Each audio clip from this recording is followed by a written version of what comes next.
Yoris Raja Manula, yang merupakan saksi kunci kasus pembunuhan ibu dan anak di Subang, diklaim tak bertanggung jawab oleh kuasa hukum ayahnya, Roman Hidayat. Namun sebelum lanjut, bisalah kalian tekan tombol subscribe terlebih dahulu dan tonton videonya sampai habis, agar kalian tidak setengah-setengah dalam mendengarkan berita.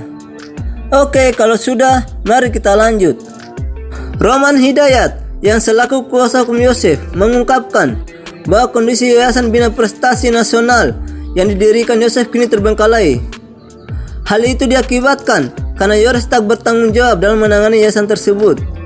Setelah kejadian pembunuhan inilah, selama hampir 3 bulan mulai bermasalah karena Yoris sebagai ketua yayasan tidak bertanggung jawab, ucap Roman Hidayat saat dikutip dari tayangan acara Fakta di TV One beberapa waktu yang lalu.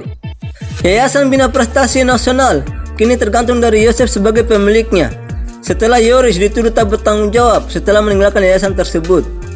Di sisi lain, Yoris justru mengungkap fakta yang berbeda. Menurutnya, Yayasan Bina Prestasi Nasional sudah ada prahara sejak awal. Kalau sebelumnya itu, Papa Yosef lebih cenderung sama istri muda, ucapnya. Yoris juga menyebutkan, dalam mengelola yayasan, Yosef tidak jelas arah uangnya kemana. Mama lebih selektif, kritis kalau pengeluaran. Buat apa menitik beratkan pengeluaran sebagaimana mestinya? Papa dulu lebih kita nggak tahu arah uangnya itu kemana, ucap Yoris. Di bagian lain, Yoris juga mengungkap permintaan sang ayah agar dia segera mencarikan dana 230 juta dari pemerintah setelah kasus pembunuhan itu terjadi. Saat hal ini dikonfirmasikan ke Yosef, dia mengaku dana itu belum dicairkan. Saat ditanya untuk apa dana tersebut, Yosef hanya menjawab klise. Itu pencairan dana untuk mencerdaskan anak bangsa. Kita punya SMP dan SMK, ucap Yosef. Yosef lalu menguraikan kalau sekolahnya telah menelurkan siswa berprestasi tahun 2020 hingga bisa masuk perguruan tinggi ternama.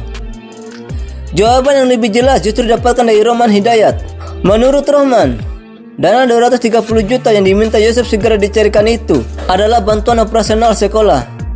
Pencairan itu dimaksudkan agar dana bos itu tidak sia-sia. Itu kan dana bos dari pemerintah, karena ada batas waktu.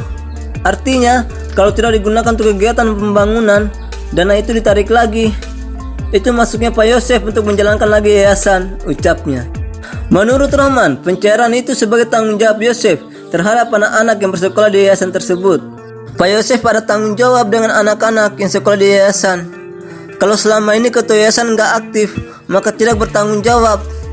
Mereka bisa saja menuntut Pak Yosef di kemudian hari, karena proses belajar mengajar tidak berjalan lancar. Apa yang dilakukan Pak Yosef hari ini sebagai pendiri yayasan, dia punya kewajiban mengurus itu, tegasnya. Nah, gimana pendapat kalian guys? Berikan jawaban kalian di bawah kolom komentar.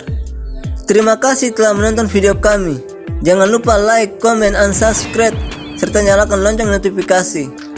Oke, sampai bertemu lagi di video kami selanjutnya.